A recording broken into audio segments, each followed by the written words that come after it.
Welcome back, ladies and gentlemen, to another fantastic episode of The Finer Details. Woo! And Finer woo! details. Here we go. Give me all of your lies, 'cause you're my demon in disguise. I learned to love the cage you keep me in, but the walls keep closing in, and I don't wanna die, but your poison feels so right. Why do I want you when you're bad for me? My perfect storm, my beautiful catastrophe. So, Chris, how you keeping? Not too bad. How are you? I can't complain now. I'm looking forward to the weekend. Have a few things planned out. What about yourself?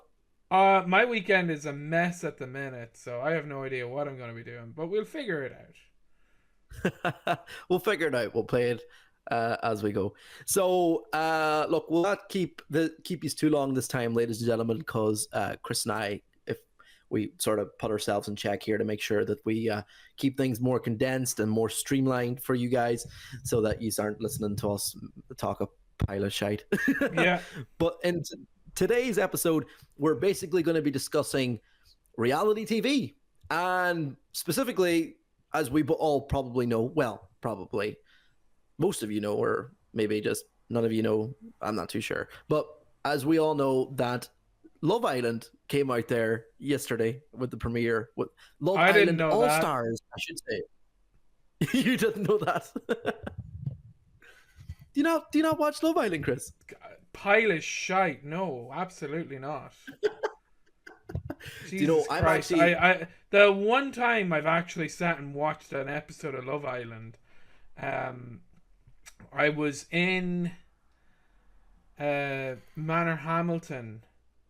I was doing a show the next day, so I was staying over in the writer's house, and she watched Love Island, so I sat there and watched it, and I was like, what is this pile of shite?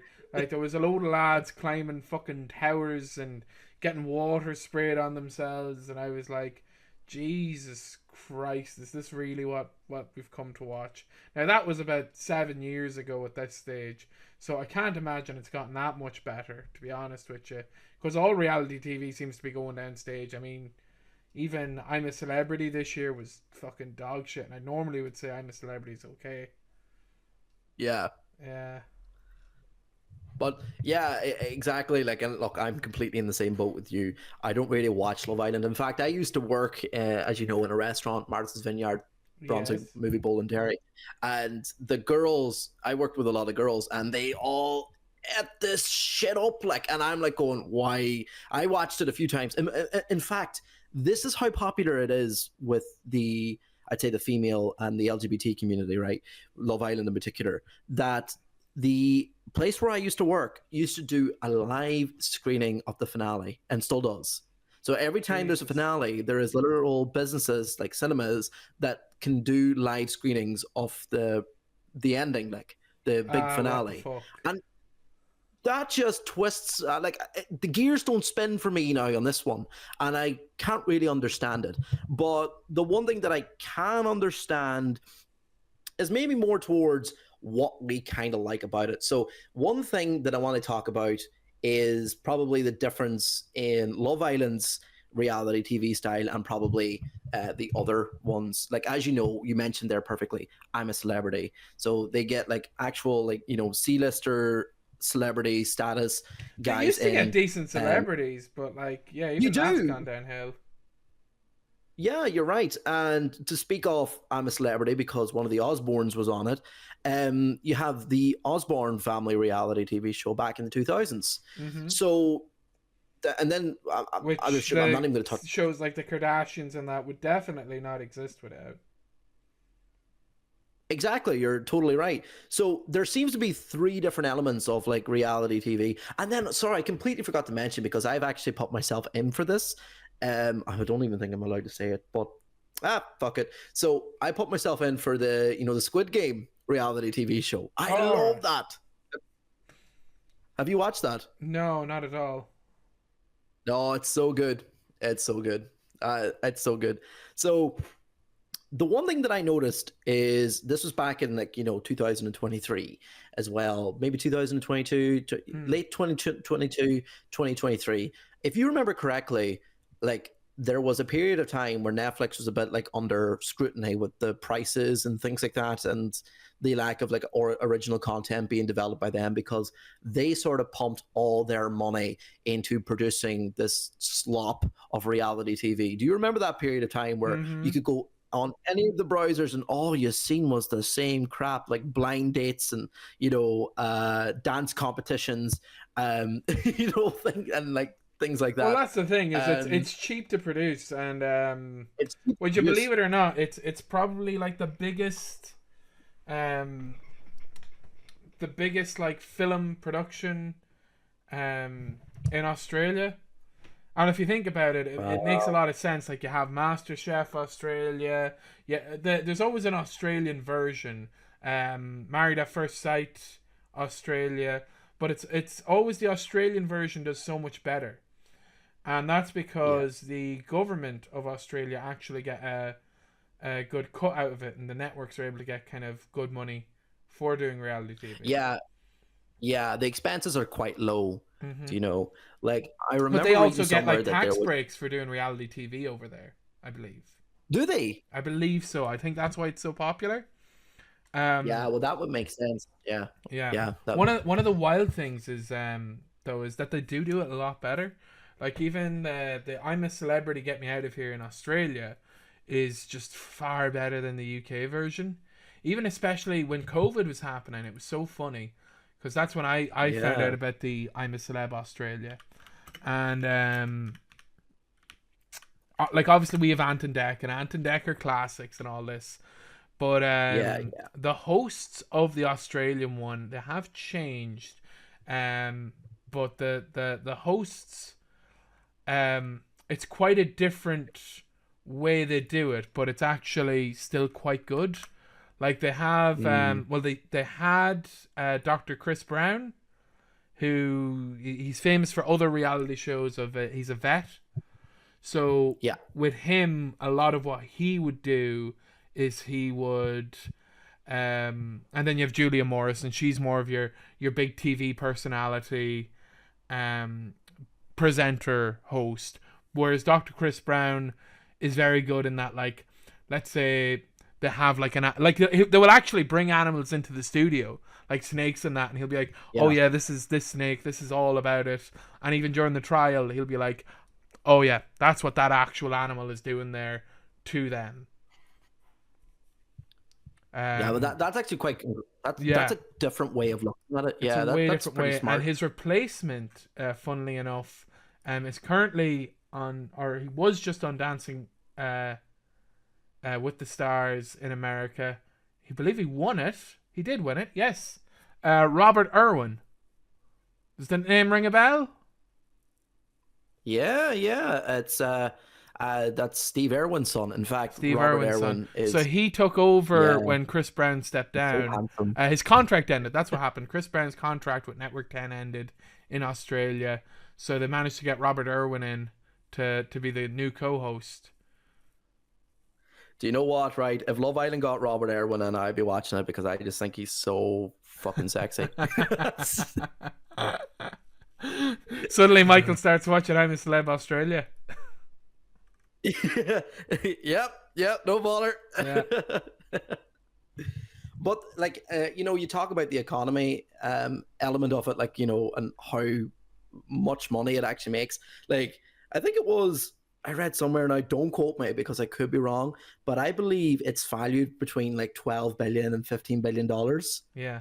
As of like, I think it was like 2025, which is huge. Like, and it also has like a growing rate of like, I think it's 7%. Yeah. So it's not like, it is a bubble. Like, eventually it'll probably have to, reform itself like it always does.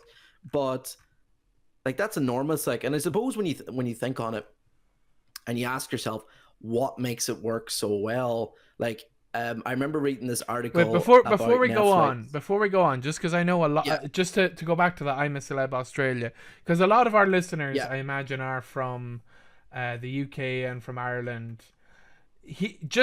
and like it is, I'm a Celebrity. It's such a big thing here. It is like kind of, Yeah. oh Jesus, especially when it airs. It airs in the November season. For people who don't know, it airs in the November season, and it's like it's nearly like when you start seeing the ads for I'm a Celebrity, you're kind of like, okay, this is kind. It almost feels like it's part of. Well, for me anyway, it always kind of feels like, oh, this is part of the build up to Christmas. The ads for I'm a Celebrity are on, and that's kind of like, okay, we're getting near Halloween. And then Halloween happens, and I'm a Celebrity is pretty much the week after Halloween, and then it That perfect window ends around the same weekend as the toy show. So it's nearly like you have I'm a Celebrity building you up to toy show weekend, and then you have Christmas. But You're right. Yeah, it's that perfect slot on TV where there's kind of like a November where Halloween's over and you're between the period of like you're waiting for Christmas, but it's not quite Christmas yet. But let me And tell it's, you this: yeah, you're right. the guests of Australia, like we used to get decent guests. We had Carlton from Fresh Prince. Yeah, obviously had Caitlyn Jenner. I know they did have Jamie Lynn Spears 2 years ago, I think, and this year Jack Osbourne was kind of your big celebrity. Celebrities have not been fucking great, I've thought, for a good while. Whereas with the Australian one, I've kind of found, oh god, they're getting better celebrities too, weirdly. Like they got they always tend to get an Irish person a lot of the time. From any of the years I've watched it, I haven't watched it every year, but from a couple of years I've watched it, normally tend to get an Irish person. Like they had Colin Fashnage from MasterChef Australia. So he's a proper dub man, but or My Kitchen Rules, sorry, not MasterChef, My Kitchen Rules. So he'd be on that. He's like one of the main judges. He's kind of like nearly the Simon Cowell of the kitchen world almost. They had him on it one year. They had fucking another year. They got Joey Essex back because he had obviously won the UK one. So they got him on the Australian one like years after. And he was. Did Joey Essex win it? I thought he was just. I think he just came close to the finale. I thought he won. I'm not too sure. We'll double check that. But I actually met Joey Essex in a nightclub one time. Like he came as part of like a promotional thing. Anyway, I'll get fuck off. How was that? What was that like? It was it was interesting. It was. I'll see if I can find a picture and I'll like. On my Facebook page or something like that. We can put it into the podcast. But he finished. You're right. He finished in 4th place. I thought he won it. Yeah, that's what it was. Yeah, but he still he did like a bunch of like appearances up and down the country. Like, and he made appearances as well in Northern Ireland and the Republic of Ireland. Yeah. So, but I got to meet him, so that was kind of cool. He was 6th place in Australia, unfortunately. Yeah. But like he was in Love Island as well. Actually, he was in Love Island. But here's the thing, like with Joey as well, they played a lot to his strengths and actually making. Because here's the thing, like we say reality, like it's not reality, it's all manufactured and there's all storylines and stuff to have to get in. And I feel like definitely the UK version has forgotten a lot of that. A lot of UK reality TV kind of seems to, because they're trying to sanitize it for Ofcom and stuff, whereas I don't think Australia have the same regulations. So. Like, I watched it the year Joey Essex. I watched it the first year of COVID because the UK one was fucking dire. They were in the castle in Wales. Whereas the Australian one, funnily enough, was in the jungle that we would normally go to as the UK one. So it was like, oh, that's so cool. Yeah. They'd normally go to South Africa. That's where they normally go. So it was kind of cool seeing, like, oh, these people that don't normally use our camp and be like, oh my God, it's back because they did it after our one had aired. But yeah, it was kind of cool in the sense of a lot of when it was good, like a lot of 2000s reality TV, they'll try and drum in a bit of drama, a bit of romance, and a bit of comedy. Whereas nowadays, we have to sanitize the drama. Love Island, you can only do the romance and the drama. You can't really get much kind of fucking comedy in a lot of them nowadays. Whereas Australia seemed to keep that in. And especially with Joey Essex, they played to that strength. They had a lot of comedy with him, and they also had a good bit of like trying to push romance, like trying to push women in there, and probably they probably had told him beforehand, Joey X is in there, try and romance him up a bit, and we'll bump up a paycheck, because there was definitely a couple of ones that were flirting with Joey Essex and making it a bit interesting. Another one they had in there, ironically enough, was Frankie Muniz, who's coming back to Malcolm in the Middle this year. So like we've never had fucking Frankie Muniz. I'd love if we had Frankie Muniz in the English one. But they had Frankie Muniz, I think, last year. Sorry, say that again. They had Frankie Muniz on theirs last year. Like, we haven't had a guest as good as Frankie Muniz in years. Yeah. Like, I remember too. Do you remember, like, and probably I'll get us back on topic here about something else, but I just remembered. Do you remember when the Wales one aired during COVID, the I'm a Celebrity one? Yeah. And there was like a cockroach or something that got released, or a spider got released to the wild, and like they were really worried about devastating the ecosystem of like Honest to Great God, Britain. yeah. You remember that? Yeah. Scandal, like. But yeah, to journey back, like you mentioned it there briefly, and if you compare all these different like ways of doing reality TV, and you're right, like some of them are like, you know, it's all storylines, it is all manufactured. But one thing that I found that was very interesting about, and again, I haven't even mentioned Love Island here yet, but is the Squid Game reality TV show. Now, wait to hear this. They went through so much bother to create original, like original storyline of how the game would be played out. So we all know Squid Game, 430 plus players go into the. But sure, did Mr. Beast like not do that on YouTube though before Netflix even greenlit? And then Mr. Beast did his own Mr. Beast games afterwards. I remember him doing Squid Game in real life.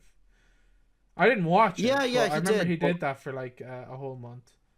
So it couldn't have been that difficult. Yeah, I'm pretty when, sure. Like a YouTuber is doing it.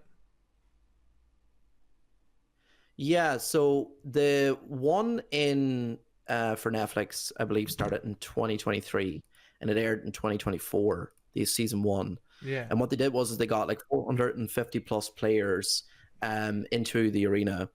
And what they did was they wanted to create such an original storyline. So I watched the behind the scenes of it. It was very interesting. It was done by the ITV studio. And what they did is they got all 450 plus people to tell their story. And then they got the place was covered in cameras, and they just played it from the perspective that every single person that could win, they just followed everyone all the way to the end, apparently, and to see who would win it. And whoever won it, they would base then the storyline around the content, and they would journey it all back. And it's incredible to see all the cameras, the studios, the design of it, and the team. I doubt they actually did that. They probably knew who was going to win. Well, I'm not too sure, because especially when it's not something that's live or anything like that. Like when it is pre-recorded and pre-produced, like even with the live ones, they will filter stuff in to try and get their winner. Oh yeah, I'd say there was definitely key elements of, placed in the story so that like they would see how it would go.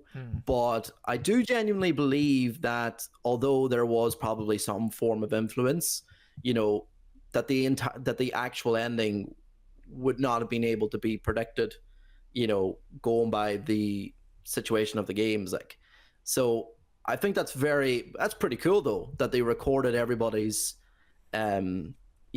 story all the way through, in the chance to see who's going to win. You know what style is kind of dead?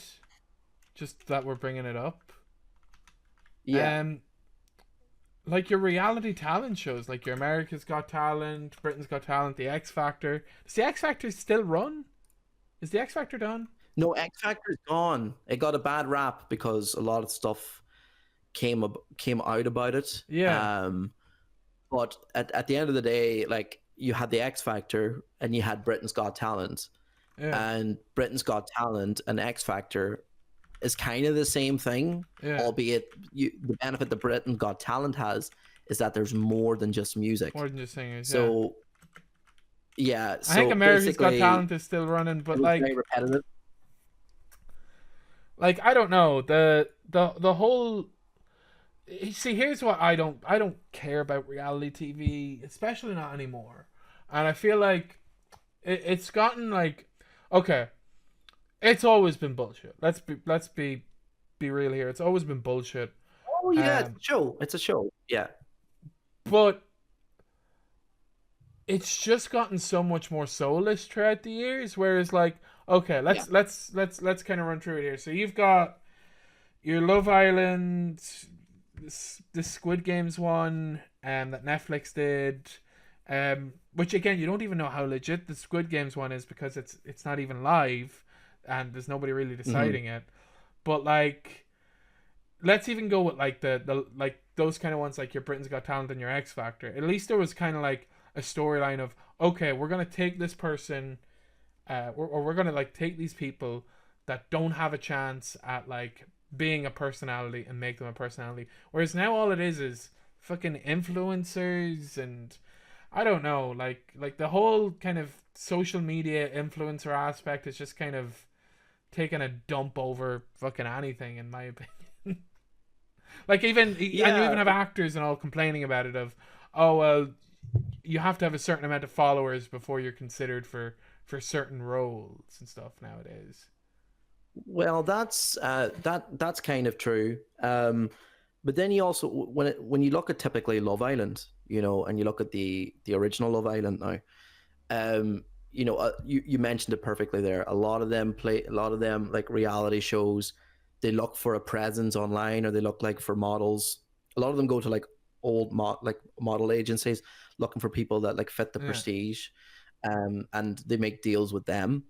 But one thing that Love Island does, because the people that are actually in Love Island don't actually get paid a lot of money, what they do is they literally go for the amateur aspect of it, and they go, it could be a hairdresser and it could be a bodybuilder. If it fits the aesthetic of what they're looking for, like the party boy, the jock, the pretty girl, the mean girl in school, things like that. Really, I'm pretty sure a lot of them. Anytime that I've seen it, or like that Lola's like been like, oh, this is Love Island, they're all influencers. There's like not one of them that's not a fucking, oh, I do like they might go, oh yeah, I'm a hairdresser, but then like you're like, oh, are you a hairdresser? Let me look you up on Instagram. Oh, fucking, you have fucking 100,000 followers and you're also just posting your arse everywhere. Oh, I'm a bodybuilder. Well, you also have an OnlyFans in your bio, like that sort of it. Yeah, like but they're like, it's not like, oh, they're your regular fucking Joe Soap doing a 9 to 5. It's whereas like with X Factor, you kind of had that kind of aspect to it.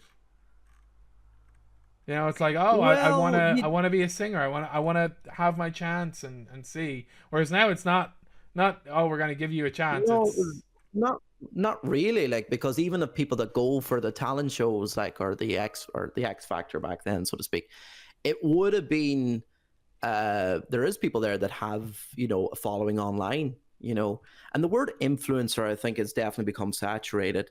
And then the question is, there you mentioned, you look them up and you see that they have 100,000 followers hypothetically here. Is that before the show or after the, did they have that before the show or after the show? Because a lot of things that happen, and Love Island actually put in this rule now where there's contestants that go into the show and they might have something like 5,000 followers online. But as they are on the show, people look them up because it has such a huge platform, and then they go to follow them. And that's why a lot of people actually go in or audition for Love Island, is because although the money is and like, I'm saying this as someone that like watched a lot of Married at First Sight, which it's a different reality TV show, but it's the same kind of idea. It is. It's different. But they were doing the whole same thing of, oh, she's a hairdresser. She's made her own hair salon and all this. And what they'll try and do is they'll try and actually hide any social media presence they had beforehand. And then after the show comes out and after it all airs, then there fucking might have been an OnlyFans that they had like fucking 2 years prior. Not that I'm trying to shame them for an OnlyFans, but like to be like, oh, they were picked because they're just a regular person looking for love. Like, no, they were picked because they have like a big bombastic personality online, and you Oh, know for that they will sure, get for sure. followers. Oh, for sure, 100%. Again, that there is a Like, vetting even look process at the winner where of this year's I'm a you have to. Celebrity. He was a fucking Twitch streamer. And again, they're trying to go like, oh, he wasn't really that like, apparently, well, he was. I've never heard of him, but yeah, apparently he was, and like that's how he won it. It was his followers and all were you know boosting up the numbers for him. Oh yeah, like there is incentive to do reality TV, Yeah. 100%. But you know to talk about the rule now on Love Island is that, wait to hear this, to sort of create that authenticity that you Mm-hmm. talk about, that they're not allowed to be posting on social media, or no one close to them is allowed to be posting on social media. It's to, like, apparently to protect the mental health as well. That was the Yeah. whole thing, but we all know truly what that's about, like, Well, no, because it's it's to so that we prevent can do our big announcement branding. with the press. Yeah, exactly. That's literally what it is. Exactly. Is so we can sell the story to the press. Is this is who's coming on. Yeah. But I know Love Island as well, because I know this from not personal experience, but I know people that I know someone that did reality TV there last year. Yeah. They're from Derry. Um, that one like, even though they did have somewhat of a following, like a small platform which showcases who they are, in front of like a camera, albeit it Yeah. might be just a phone, which is, is, I believe, would be the standard now for anybody going in for reality TV. Like, that's just the way it is. It's evolved to that point. But the contracts that are signed are much different to the contracts that would have been offered to original reality TV stars, Mm. because um, because of that, I'd say, saturation. That because there's more people available, people just do it for the fame now, while others would have been getting paid, you know, could be getting more money, in reality TV maybe back in the 2000s. Now it's crap money, but it gives you the opportunity to build your brand, and also to, you know, gain followership that you can sell then down the line. Like, Yeah. so it's just a money racket, like, and it's such, like, I was reading this article, like, to prepare for this as well, and apparently, like, somewhere it says that, people would go and sign up to Netflix to watch the movie Oppenheimer or Stranger Things, but a lot of people would actually stay as well and, like, watch, the crap reality TV that Netflix has produced. Mm. And, like, why is it so addictive? Like, what makes it so addictive? And the psychology of that is just fascinating. Like, why people would put it, like, maybe not like you and I, but watching the girls at work, talk about, back then, talk about Love Island for hours, or people talk But about I'm a people Celebrity don't for hours. really like. I don't know. So, I used to see a lot of that, but I see a lot less of it now. Weirdly enough. but do you think maybe that's because you're in different circles now? Like, it just doesn't mean that it doesn't exist. Like, I could bring, like, for an example, my I boyfriend don't know. I is, don't think he had so. to end the call early. Sorry, my boyfriend had to end the call early yesterday with me because he ran to watch Love Island. Yeah. Do you know? And you're like, what is going on? Like, and I have friends that are girls as well, and they love it. Like, they love that fake reality, and it's just like, oh, here. I Like, the think it is psychology of it getting less is not for popular. me. Like weirdly enough, I do think it is getting less popular. Like the big boom of Love Island was probably 2018, 2019, and then obviously during Oh COVID as yeah, well. definitely. Oh yeah. Oh, definitely. But it's like, it's one of them things where a show can run for so long, and Mm. then eventually it just becomes repetitive. There's only so many ways that a wheel can work, Yeah. or so many ways you can set a table before you want to flip over the table, so to speak. And, like, Love Island is no different than that. Same thing that happened to X Factor and things.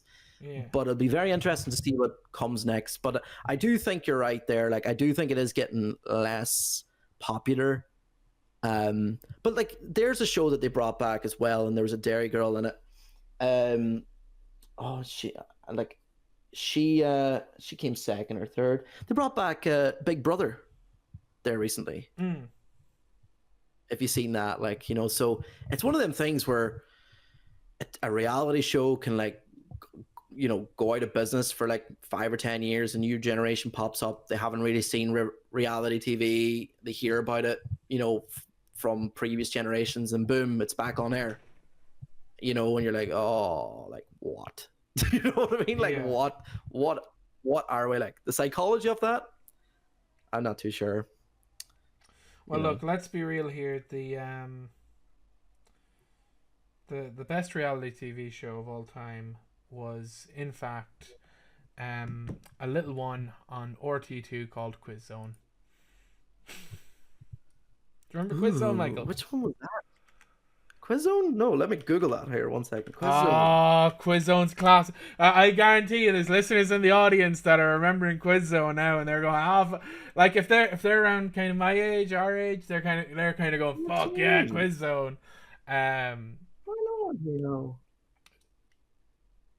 Quiz Zone 2008, June 2008. All right, here we go. Oh, Jesus, yeah, I remember that. Oh, that was it. That was class. Quiz Zone, just so people are aware, because I feel like there's a very niche age demographic that will get Quiz Zone. It aired on RT2, and it was like they'd get like groups of kids from like different schools. Like they get like 3 groups, and there'd be like a fucking obstacle course, but it's like one of those kind of like places that you go to play as a kid with like the fucking climbing up like all the foam and the ball pits and all that, and they'd have to try and run through this maze and race through it, and while they're racing through it, the other kids are back in like a studio where they have a computer with fucking Google, but it's like a very limited version of Google, and they have a pile of books and that, and that before that they'll have taken off, they'll have been asked like a general knowledge question of like, what is the fucking what are the 12 policies that Trump has put in place for ICE employees or something like that. There wouldn't have been that in 2008 now. But... Oh, you're brave. Oh, you're brave with that one. Yeah, we might. Oh yeah, Quiz Zone was brave though. Yeah. But like, it would have been something like that, and they'd be there, and it'd be so funny because you'd have them like running through the maze, and like the ones like run through the maze like beating the shit out of each other, and they'd have to like run to like a phone, and like they'd be trying to get the answer off the phone with them. But the other ones in the studio, all they would give out fuck to each other. It'd be so funny. Like, it'd be like, it's in this book, it's in this. No, it's not in the book. I'll Google it then. Fuck it. Like, the kids would be killing each other. It's so funny. It was the best show ever. I like. Yeah, we have to get a few like, you know, videos of that like for our socials as well and post them up. Like, oh man, class. Show the people what the fuck it was. Class. But yeah, well, that's probably why reality TV works, you know, because one of the reasons anyway, like you felt with them as well, like you were rooting with them, you know what I mean? You're like going, oh, I'd love to be doing that, you know, or something like that too. Yeah, so it's very fascinating. I don't know. I think the downfall of reality TV is repetition. I'd reckon repetition, but also look, think about it this way: with social media, you have all this bullshit on your fingertips 24/7 all the time. Yeah. Whereas you didn't really it's have fake that. Anyway. Like it was about like getting a bit of escape, but now you don't really get that much escape with reality TV. And also, again, like it's just that case of you go online. Like it used to be like, oh, such and such is doing this, such and such is doing this. Whereas like now, if you just go on like X, or you go on Instagram Reels or that, you'd be like, oh, all this drama happened with okay, I'm gonna go with a really old example here, but like think of like Ariana Grande and Eaton Slater when that came about. Yeah, and then all the Wicked press tour, like that was just a reality TV show in and of itself. Yeah. And reality TV, you're right, is just social media personified. Yeah. That's literally what it is. Yeah. So I think social media is kind of... I think the more and more social media takes over, the more it's killing stuff like reality TV. Yeah, and it makes it more fake as well, doesn't it? Like it's Makes it a lot more fake. yeah, Um, yeah, because the magic is gone now. You know, yeah, 100%. everyone sort of knows what. Yeah, everyone sort of knows what reality TV is like, and the magic is gone, and it makes them having to sort of reset a table like that. That's already been reset so many times, and you're eventually it'll come to a stage where, oh, what are we doing? Yeah. But then humans like ourselves, we're dumb apes that just gobble dopamine up like so. It's just You know, tough. it was a really good There's no reality hope for TV show. And it's like a really unique one, and it's actually one I kind of hate that that we've never tried this like over here. There's a Japanese one that ran for a few years called Terrace House, and what that was basically they got all these different people from different walks of life, or like that would like have different kind of aspirations and such. So and this will people be like, oh, this is ironic considering like I said the whole thing of like social media kind of thing, but like let's say I know they got like a guy that was like a famous surfer. They got one of those Japanese idols. They got like a model, and they got like another guy that didn't actually know what he was just out of college, didn't know what he wanted to do with his life. And the whole purpose of the show was it was just to put these people in a house together and just saw like what happened. If that makes sense. Well, do you know what? It was so interesting. Yeah. To be fair, especially Irish culture as well. Like we're all mad hatters. Like, Oh, imagine you just 100%. threw a pile of Irish people in, like through. Do you know what would be a great show? Actually, a great reality TV show, and I'm going to say we're copyrighting this, Chris. What? House party, Irish house party reality TV, and we just lock a bunch of like I don't know college students in, Yeah. and we set up cameras and we just give them a bunch of vodka and Guinness Yeah. and just see what happens. Yeah. Maybe.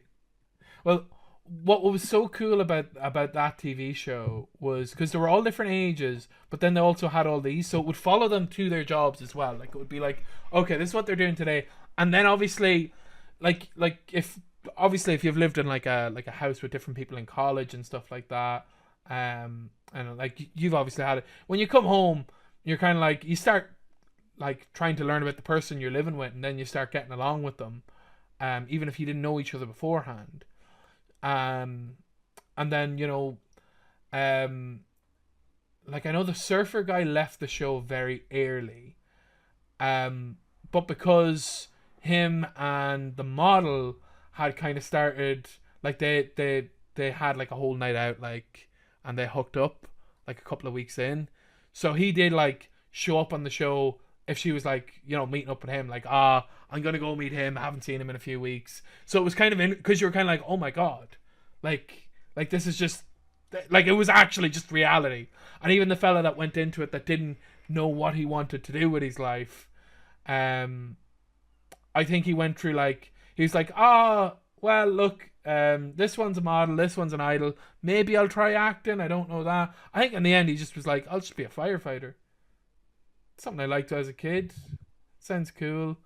And that was basically it. Like it was really like just kind of this down to earth thing. Now I think it ended because someone on the show, like it ran for like 7 years. I think someone on the show in like the last season killed themselves, which is awful. It does tend to be why a lot of reality TV shows do tend to end. But yeah, with that show, that's how that unfortunately ended. It's on Netflix. It's called Terrace House. But yeah, it's always kind of worth a watch. It'd be cool to see somebody actually try and recreate that in the West, because I think, especially like how you said, in Ireland, you have so many different dynamics of if you piled, you don't have to go the house party route, but if you just piled a bunch of students together studying different things, just see what happens. Yeah.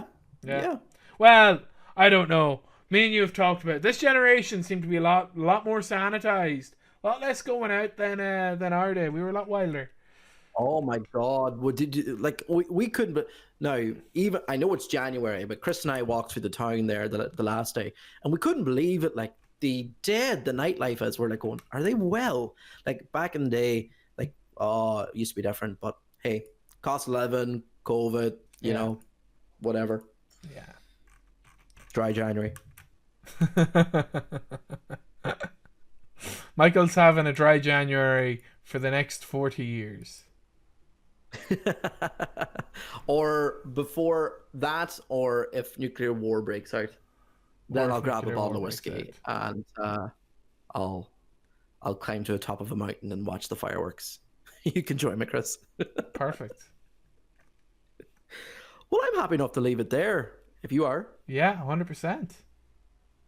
Perfect. Well, thank you guys very much for watching another fantastic episode of The Finer Details. And we will see you next week. We'll see you next week. Have a holly jolly Christmas.